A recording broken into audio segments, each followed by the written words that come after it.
What movie do I have to review next? Oh yeah, this one. Eh, it's not Bio Broly. Hello everybody, Tyrone the God 3 here, and welcome to Dragon Ball Z Movie Reviews, Movie 12, Fusion Reborn. This movie. This movie. Well, let's get started with the timeline placement. This movie takes place in a timeline, an alternate timeline, mind you, in which Gohan defeats Super Buu via Ultimate Gohan form. Fat Boo's nowhere to be seen in this entirety of the movie. Goku had already mentioned Majin Buu when he went Super Saiyan 3 against Janemba. Vegeta's nowhere to be found except for when later on when he returns in physical form, so that means he died because he blew up fighting Fat Buu. And Goten, Trunks, Gohan, Videl, and the others are still around. So, yeah, this is a timeline in which Gohan becomes victorious and beats Super Buu. So, yeah, with that said, and that out of the way, the movie basically begins with the other world tournament starting up again. They've decided to start the other world tournament, and Goku had just beat Frogger, the Frogman, and Pikkon had just beat Arqua, the little sea fish man that was in the tournament before. They were both in the other world tournament, so they're both headed to the finals to fight each other. While that's happening, meanwhile, in the lower depths of HFIL, all of the souls are being separated. Some are going to the other world, while the other ones are going to HFIL, or Hell. And while they're going to Hell, there's a worker down there, a teenage worker, and this little demon child, is just rocking out to his music that can be heard all the way to the checkout station. One of the employees that King Yama has tells the kid to turn the music down, and the kid's like, "Oh man," but he's still listening and jamming out to the music. However, he's not paying attention to his job, which is to take all of the negative chaos energy that's stored up within one of the tankers and exchange it for an empty one so that the tanker doesn't overflow. The tanker, however, does end up overflowing, and a total meltdown happens all over HFIL. This negative, chaotic goo spreads throughout all of HFIL and tears the dimensions apart. The living walk among the dead, and the dead walk among the living. Life and death are literally intertwined now. So, when that ends up happening, everything all goes all mixed match, and people start coming back to life that were previously dead on Earth. While that's happening, Goku and Pikkon get their fight on, and when they're starting off the fight, they end up having to cancel the fight because the warped dimensions are causing things to be all wacky and chaotic all over the arena, so they have no choice but to postpone the match until they get back. Goku and Pikkon, ordered by Grand Kai, go to check out the checkout station to see where King Yama is to find out exactly what's going on. Meanwhile, while that's happening, back on Earth, we see that Gohan and Goten are eating, and while they're eating food, they show that they're both very lazy and don't want to wash the dishes. So Videl and Chi-Chi end up washing the dishes, and Chi-Chi comically asks Videl about marrying Gohan, which she blushes and tries to ignore the question, but she ends up breaking one of the dishes because of embarrassment. Then she ends up breaking more. Later on, she gets called in by the police station in order to come downtown because things are happening big in Orange City, or West City, I think. So Gohan ends up coming with her in order to settle things down there. While that's happening, we cut back to Otherworld, in which Goku and Pikkon find King Yama and find out that the source of all this damage is on the roof. It would seem that the little teenage kid that caused all the trouble before got mutated due to the chaotic goo. So now he's been mutated into a monster simply known as Janemba, a fat blob similar to that of Fat Majin Buu from earlier. He's very playful-like, and he's tubby and things like that. Goku really wants to fight this guy because he knows how strong he is because he flicked Pikkon away. Pikkon gets pissed, but Janemba chooses Goku to be the opponent, so Goku happily goes in and tries to fight Janemba while Pikkon goes to break the barrier that King Yama is trapped in. So Goku leads Janemba down to HFIL and they end up having an all-out brawl. Janemba sporting some very weird attacks like being able to punch through different dimensions, also being able to multiply himself into little mini Janembas based off small little rocks and objects that were on the ground. He even has the ability to make an exact clone of Goku to fire a Kamehameha to counter the Kamehameha that he ended up doing. Goku's doing this whole fight pretty much on normal state, and Janemba is pretty much showing off a lot of its attacks and how strong he is, basically in all of his wacky combos and moves. Meanwhile, back on Earth again, Gohan and Videl, excuse that noise, it's raining outside. Gohan and Videl find out that a lot of the villains that are coming back to life are like zombies and mutated mummies and things like that. You know, things that were dead at one point and came back to life. There's actually some pretty funny villains that come back to life. I think Dracula comes back to life with a stake in his heart, and a couple of other people come back to life too. Some of the villains that end up coming back to life are Frieza, and I thought Cell was involved in that too, but he wasn't. But Frieza was brought back, and you can see like a lot of movie villains brought back as well as the Ginyu Force and things like that. Gohan introduces himself, and Frieza easily recognizes him as being the son of Goku, and Gohan even goes off as to do a big speech about him. Videl gets very impressed by Gohan's poses and speeches. Gohan ends up beating Frieza literally with one punch. It's not surprising, though, considering how strong Gohan has gotten over the years. He ends up beating Frieza with one punch and ends up fighting off the rest of the villains along with Videl. There's even a comical scene where Hercule ends up fighting a lot of zombies, and the only reason he's mad right now is because there's no media or press to see him beat the zombies, because he's actually doing a pretty good job. Meanwhile, we cut back to Otherworld. When we cut back to Otherworld, Goku is fighting off against the rest of the... No, we're still back in Earth, excuse me. Once the villains end up getting beat, Goten and Trunks end up going to try to find the rest of the Dragon Balls, because they've been on a Dragon Ball hunt. And they end up finding one of the Dragon Balls inside of the hole in a golf course.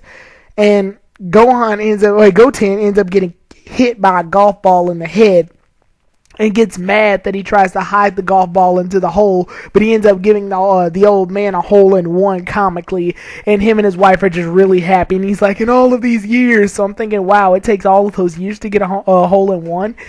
Anyway, after all of that nonsense happens, they finally summon Shenron and ask him to take all of the dead villains and things that are dead and bring them back to where they belong in Otherworld. Shenron says that he can do this, however, there's nothing keeping all of the dead back in Otherworld. Like, if they return, there's nothing stopping them from coming right back. So, this wish would be useless. And they keep wondering exactly why that's the case. And Shenron's like, hey, are you guys going to make a wish anytime soon? They leave him hanging the entire movie, too. It's weird. Anyway, we cut back to Otherworld. When we cut back to Otherworld, Goku's still fighting Janemba. He transforms Super Saiyan 2, but it's only for a brief second to dodge a few attacks. He finally decides to end up transforming Super Saiyan 3 because he figures that Janemba is getting more powerful as the fight goes along.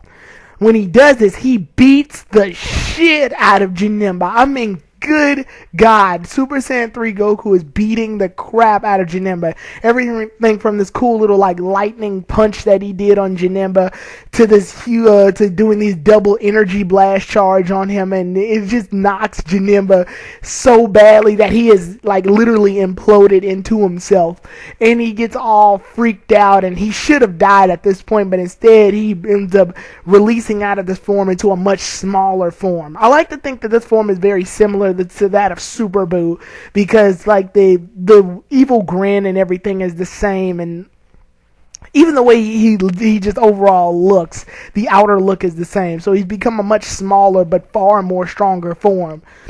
When Super Saiyan 3 Goku figures out what's going on, the two continue their fight.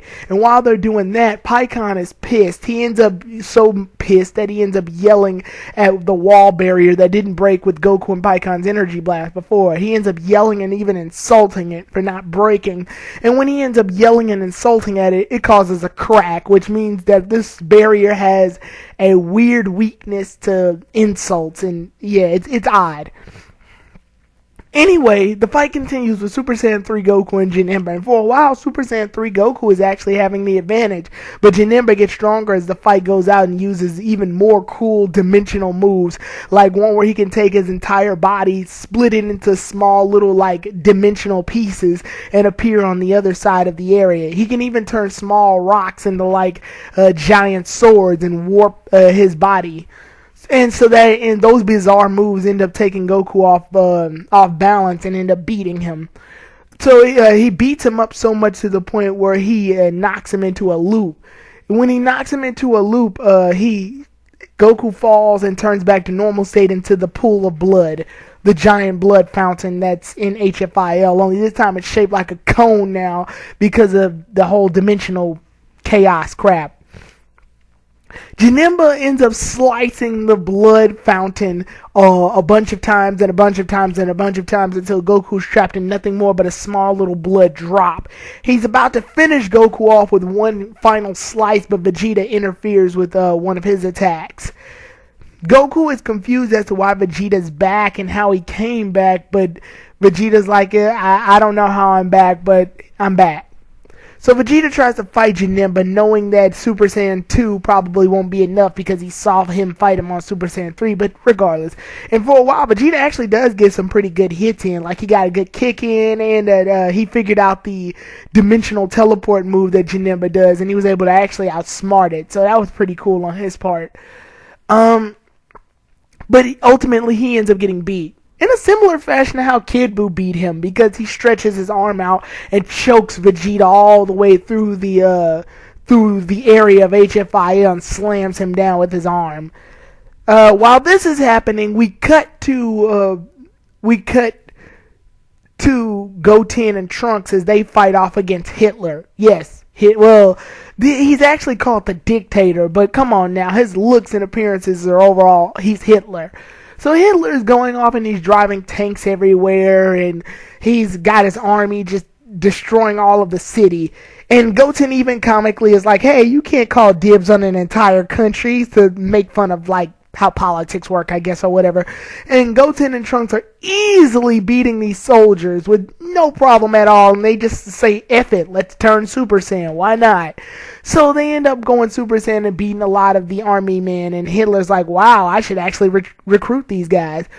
Meanwhile, we cut back to, like, this weird spiky, like, area. It's weird. It's like a giant spiky ball.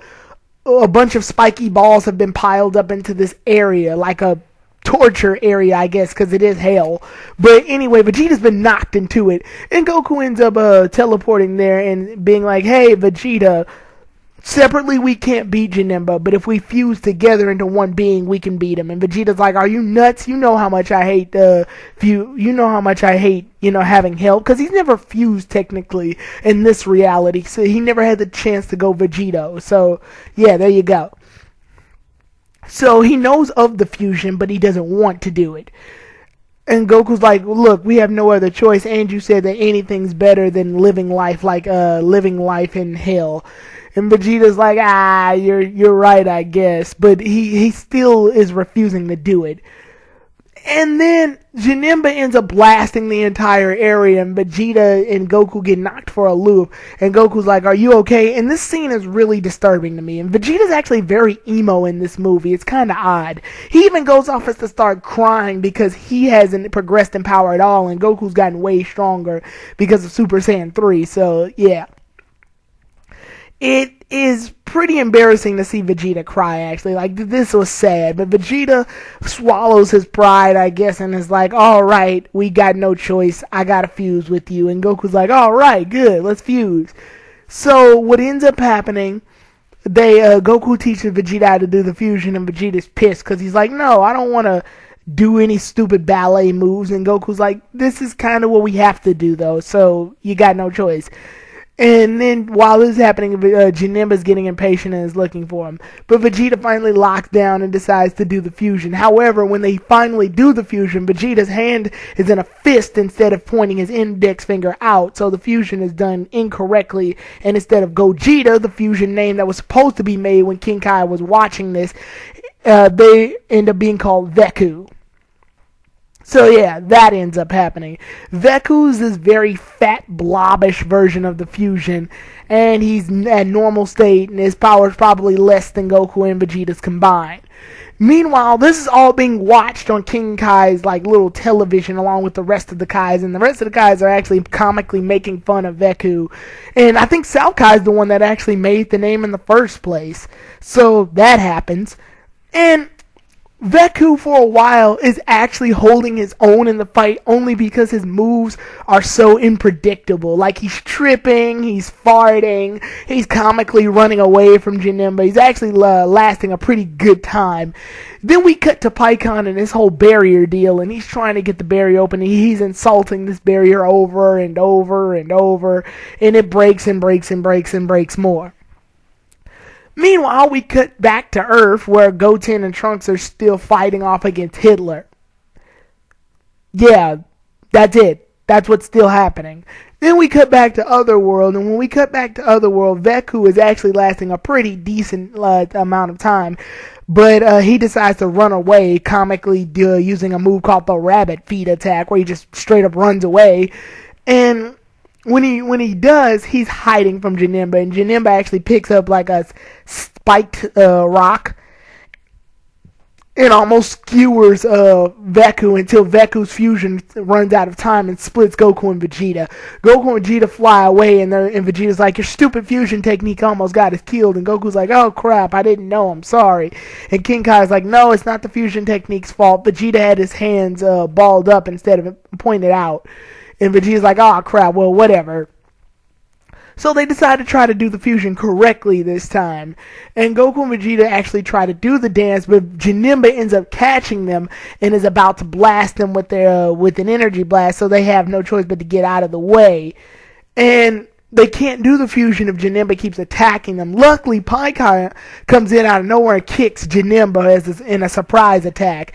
And Pikkon's like, okay, I'll hold Janemba off long enough for you all to do the fusion. So they do that. And Pikkon actually figures out that one of Janemba's weaknesses is the insults, just like the wall, because he's made of the same material as the barrier. So Pikkon insults Janemba, which throws Janemba off for a few seconds and gives Pikkon a slight advantage, but in the end Janemba is way faster than Pikkon and way stronger, so he outspeeds and outpowers Pikkon to the point where he bashes both of his fists into Pikkon's head and almost smashes his cranium apart.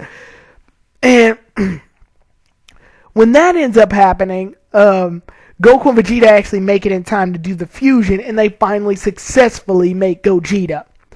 So they successfully made Gogeta, and Gogeta calls out Janemba, and he doesn't say much, and the fight doesn't last that long.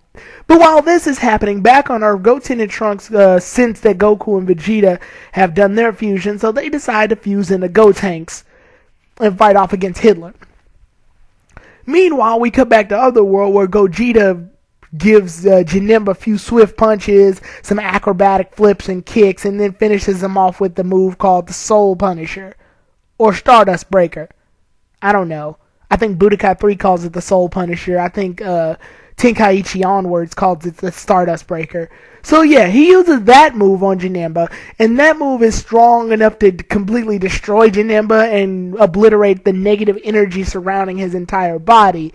So then what ends up happening is he finally turns back into the teenager that started all this chaos, and the little teenage demon gets scared and he runs off, and Gogeta laughs about it. Then we cut back to Earth, where Gotenks is using the Super Ghost Kazakami attack to blow up all of the rest of the soldiers, which I think is it's kind of ironic, I guess. Well, not ironic, but coincidental. He made, like, a kamikaze is a move that most soldiers use as a last resort in order to kill other soldiers. So I think it was pretty funny to use that against an army. But there was no point in Goten and Trunks using the fusion in this movie at all. Anyway, they end their scenario, and when that happens, we cut back to Otherworld, where Vegeta and Goku have defused. And Vegeta's like, alright, well, I gotta go. And Goku's like, thanks for your help, Vegeta. And Vegeta's like, whatever. And he turns back into a spirit and flies away, while Goku returns back to Otherworld.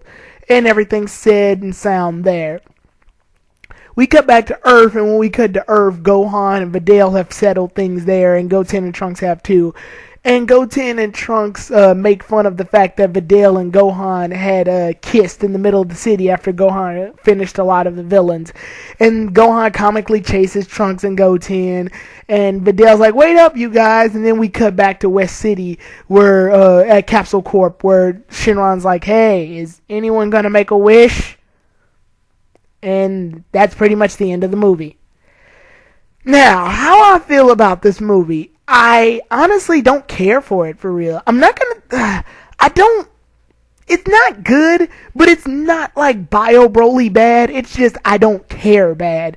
There was no real reason for the fusion to even happen for Goten and Trunks. There was no point in it. And I gotta be honest, going into this movie, I don't like fusions. I don't like fused warriors. I don't like Vegito, I don't like Gogeta, I don't like Super Saiyan 4 Gogeta, and I don't like Gotenks. Why? Because when Saiyans fuse, they get cocky. And when they get cocky, they waste time. I think Gogeta's probably the best fusion only because he just gets business done. And like Goten hasn't really won a real fight for real. Like I don't want to count this because they could have beaten Hitler without any use of he's freaking Hitler. Videl and Hercule could have beat Hitler.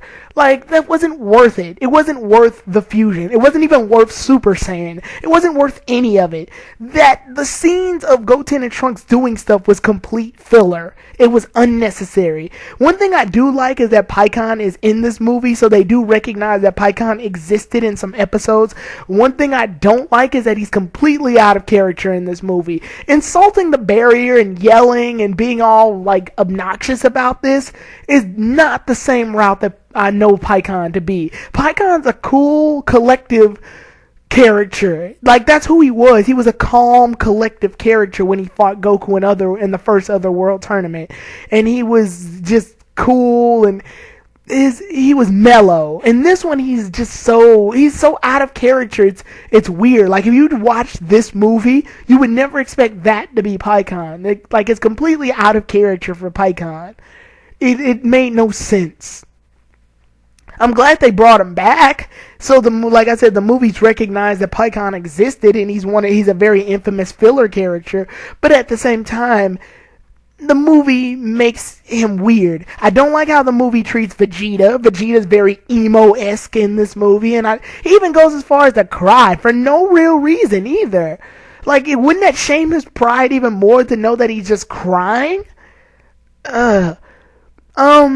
They could have done more with Gohan and Videl. I mean, come on now. Every villain they've ever fought came back from the dead. Are you kidding me? That means Bojack, Cooler, Super Android 13. Well, the androids I don't think have spirits, so they don't count. But, like, every major villain that they fought came back to life. You don't think they could have used that in some way, shape, or form? Whatever. And then, so their scene was very brief, and the movie was supposed to show off Fusion, aka the name Fusion Reborn. But why? And the villain wasn't much of a villain in this movie anyway. This is around the time where we start getting the Dragon Ball Z villains that don't have personalities for real. Like, the last movie was Bio Broly. Bio Broly was just a nasty crap monster. And in this movie, it's just Janemba, which at first has the same personality as Fat Boo. He just can't talk. And then he has the personality of Kid Boo. So it's like he's just a monster now. He with barely any brain. And then we've got, I'm not going to discuss the next movie as of yet for real, but yeah, that villain isn't much of a villain anyway, but the movie has a better plot, so it works. Some of the scenes I like, I guess, comically was, okay, Hitler's scenes, while they weren't necessary, were comical, to say the least. A lot of the, like, things that the people that died when they come back to life say is pretty funny, like when the vampire's like, can someone get this steak out of my heart? It doesn't exactly tickle. Like, that's funny. What else? Just like, yeah, there was some small comical scenes, but overall, Gogeta, you see Gogeta and you only see him for like, what, 10 minutes? Probably 5. He's not really doing much. He beats Janemba, yeah, so he has a major role, but it was so fast that it wasn't memorable. Like, I didn't care. I barely cared. it like I said, it was cool to see him, I guess, but he didn't. There was no reason for me to care that he was there because he didn't other than beating the main villain, we didn't see him say or do much, which I guess is cool because the time was running out in the movie, so they had to hurry up and finish it. But really, and then the weakness to insults. That's odd. I don't get that at all. It's like, if that's the weakness, then why didn't they utilize it more? You probably kind of utilized it, and it didn't even help for real. But whatever. That's just odd. Like I said, this movie's odd. I think that's the best way to describe it. It's odd. And there is one part I do like. I like Janemba's attacks. It's a good chance for us to see a villain with very wacky, unique attacks. It's just, I wish that the villain wasn't so much like Majin Buu. This villain is literally just like Majin Buu in so many senses, and I'm talking Fat Buu. Other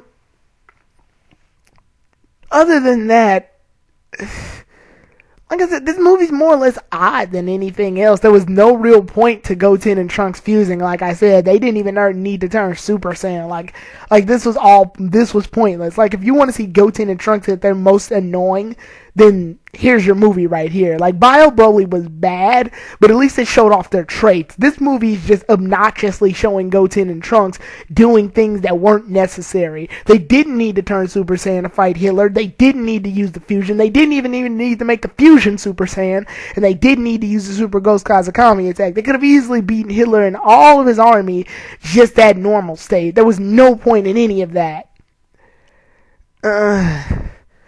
I'm not even sure why they spent most of their time fighting Hitler when they could have fought more interesting villains. In a Dragon Ball Z plot where you bring literally all of the villains they've ever fought back to life, you would think that would make for a better movie. Plan to Eradicate the Super Saiyans did it much better.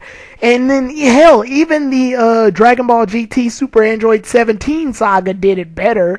This was a pathetic way to bring back all the villains. So that's one thing I really don't like.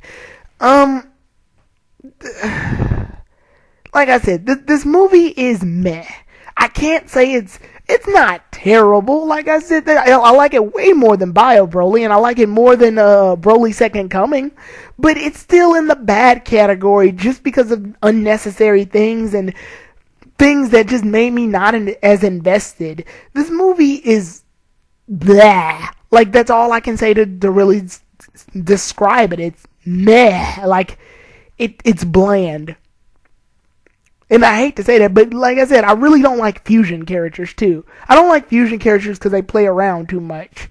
They're really over cocky and they waste time. The only reason, ironically, Gogeta's, like I said, is the only one that doesn't do it. And that's because the movie was eating up for time. So that shows how inconsistent fusions even are. So if anything, it hurts the fusions more than it helps them, and this is the movie about them.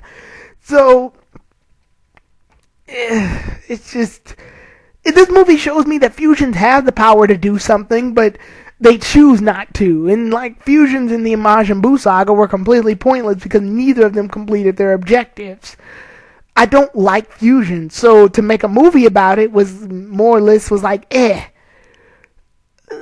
Like, I like Shinron. I liked the fact that nobody asked for Shinron to do anything. He's just sort of sitting there.